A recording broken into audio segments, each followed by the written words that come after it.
Alright, so here's a quick unboxing and first thoughts on the Sony FE 28mm f2. This is a full frame lens with an aperture of f2 up to f22. Very lightweight, metal build, plastic lens hood which is a pedal style. It's a 49mm filter thread with 9 rounded aperture blades. Super lightweight, weighing in at only 7.5 ounces or 200 grams. This is a dust and moisture resistant construction and has optional ultra wide and fisheye converters. This is a quick size comparison so you get an idea. Pretty much half the size of an 85mm 1.8 FE lens. I was looking for something more for gimbal use, and prior I was using an FD lens 28mm f2 as well. They're pretty much identical in size and pretty much the same weight. Now as you can see on the lens is mounted, it looks pretty small and compact still with the camera. So for my purposes, or if anybody's using it to fly on any type of gimbal, this seems like the perfect lens to carry for traveling. The only other lens that you can get for wide angle is a zoom. They go up a lot more in price as this is just priced under $500. And if you need a prime for this purpose, I think it works out great. Here's some f2 shots just to show you most people who have fast lens want to see how it performs wide open, as it only gets better as you stop it down slightly. So this is just some autofocusing samples for photography, and this is at autofocus continuous and wide. This is pretty close to the subject, so please keep that in mind. I usually don't shoot with 28mm, but for the sake of how-tos, I may set up a shoot just to give you an example of what you can achieve with a lens like this. This is still a great budget lens for this price point. Here's some autofocusing samples for video, and you can see it snaps into place very well.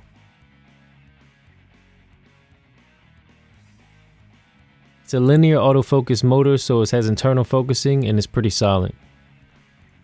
Alright, here's some more video samples with the face tracking on. Now there is a light there is a backlight, but there's actually no light in the front, even though it kind of looks like it. Was pretty dark, so I'm at a little bit of higher ISO, maybe 800 or 1600 I believe. And it's tracking the face pretty well. I'm just putting obstacles in front of the lens to see how it acts with something in front.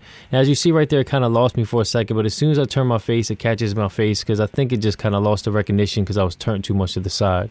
Now as you can see, it locked my face in. I'm moving my hand slightly back and forth, and it doesn't seem to interrupt the autofocusing based on the settings that I have set up.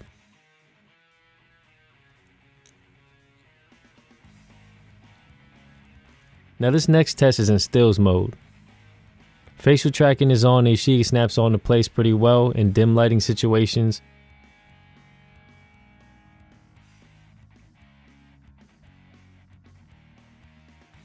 Now this is a test in stills mode with the backlight and somewhat dim lighting.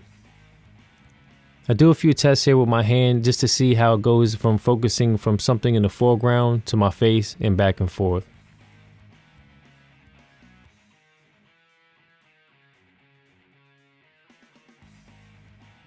This is just random shots for the 28mm. There is no stabilization, but there is in-body stabilization in my A7RII.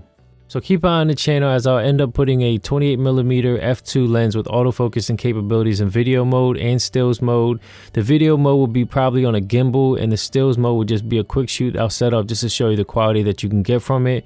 It's not about dissecting the image to the point of looking for straight lines. So this is just for somebody who's looking for aesthetically pleasing image and not too concerned about certain aspects of distortion, as I'm not shooting straight lines to show those type of tests. I also follow up with the budget 50mm 1.8. They just released a third firmware, or at least its version, I believe is 0.03. Works a lot better, and I'll talk more in detail about that in that video. If this was helpful at all, please hit like or subscribe, or visit www.howtoandreviews.com. Till next time.